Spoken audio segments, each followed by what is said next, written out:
Bismillah, assalamualaikum warahmatullahi wabarakatuh.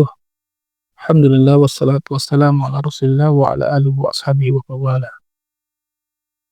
Khunu fiddin sadakumullah. Jika kita bertanya kepada kebanyakan orang hari ini, siapakah orang yang paling mereka cintai? Siapakah orang-orang yang dahulu mereka perjuangkan untuk mendapatkan cintanya? Kebanyakan mereka akan menjawab, ya, dia mencintai pasangannya, istrinya. Ada juga mungkin yang mencintai orang tuanya, anak-anaknya. Ya. Bahkan juga mungkin ada yang mengatakan saya sangat mencintai pekerjaan saya. Mencintai tubuhnya, ya. Supaya dia tidak sakit, dia akan olahraga. Konsisten, istiqomah. Mencintai hobi-hobinya. Dulu ada petenis terkenal dari Inggris, namanya Martina Hingis. Ya. Ketika diwawancara oleh wartawan, dia katakan hidup mati saya hanya untuk tenis. Nah, itulah manusia. Ya, kita mencintai sesuatu itu biasanya karena mendapatkan manfaat dari yang kita cintai. Misal kita mencintai istri kita. Kalau dulu sebelum menikah, umumnya orang mencintai pasangannya karena parasnya, cantiknya. Setelah menikah, mungkin juga masih mencintai ya karena perjuangannya, ya kan? Melahirkan anak-anaknya, merawat anak-anaknya, dan seterusnya. Jadi intinya orang mencintai karena banyak mendapatkan manfaat, bantuan. Nah, sadarkah kita bahwasanya Allah Subhanahu wa Ta'ala itu adalah zat yang paling banyak memberikan manfaat dalam kehidupan kita. Pemberian Allah, bantuan Allah kepada kita itu luar biasa, tak terhingga. Sampai Allah berfirman dalam surah Ibrahim ayat 34, "Wa in ta'uddu ni'matallahi la tuhsuha." Dan jika kalian ingin menghitung nikmat Allah itu, kalian tidak akan mampu menghitungnya. Ya. Dalam tubuh kita saja, nikmat Allah itu sudah tidak terhingga. Tanyalah kepada dokter mata itu, ada berapa jaringan, ya, sel-sel mata kita itu. Otak kita yang Allah berikan ini ada triliunan mungkin jaringan sel-selnya. Kalau salah satu saja ada yang konslet, yang putus, maka itu membahayakan diri kita. Semuanya. Wa fi anfusikum afala tubsirun. Dan pada diri kalian apa kalian tidak melihatnya, kata Allah. Ya. Bahwa di situ ada nikmat-nikmat Allah yang begitu banyak. Makanya Allah Subhanahu wa Ta'ala sampai menyindir manusia ini, ya. Di surah Al-Baqarah ayat 165, Allah firmankan, "Wa minan nasi may yattakhidhu min dunillahi amdadan yuhibbunahum kahubbillah." Dan di antara manusia ada yang menjadikan selain Allah itu sebagai tandingan, sebagai sekutu. Yuhibbunahum kahubbillah, mereka mencintai sekutunya itu, tandingannya itu seperti mencintai Allah. Ya. Mereka mencintai tandingannya itu, sekutunya itu seperti mencintai Allah. Na'udzubillah. Ya. Tapi Allah lanjutkan, "Walladzina amanu asyaddu hubban lillah." Harusnya orang beriman itu lebih cinta lagi kepada Allah Subhanahu wa Ta'ala, ya. Karena dia tahu, ya, yang dia cintai itu Allah itu, yang begitu banyak pemberian Allah kepada dia. Sedangkan selain Allah tadi, ya, berapa sih, ya, pemberian-pemberian makhluk kepada kita itu? Apakah sebanding dengan yang Allah berikan? Saya kasih contoh, kalau kita punya kenalan saudara orang yang baik, berapakah kebaikan dia kepada kita?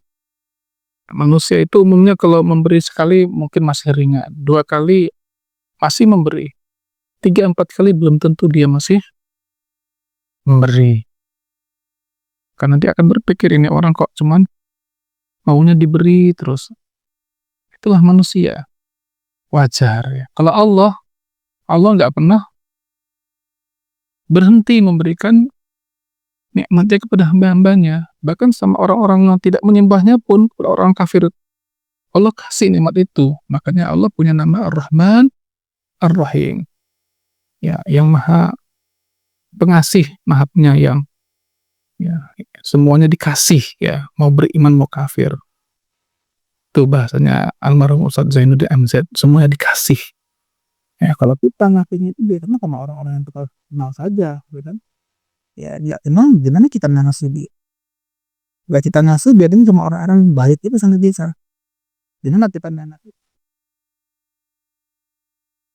Beda kan dengan Allah Subhanahu wa Ta'ala. Jadi Allah tuh nyindir manusia. Kok bisa mereka itu menjadikan selain Allah itu sebagai tandingan, yang dia cintai tandingan itu seperti dia mencintai Allah. Maka berhati-hatilah ya. Ikhwan sekalian, Allah itu bisa saja nanti murka pada kita, ya kan? Disebabkan tadi ya, kita kok tidak bisa memberikan kecintaan kita kepada Allah.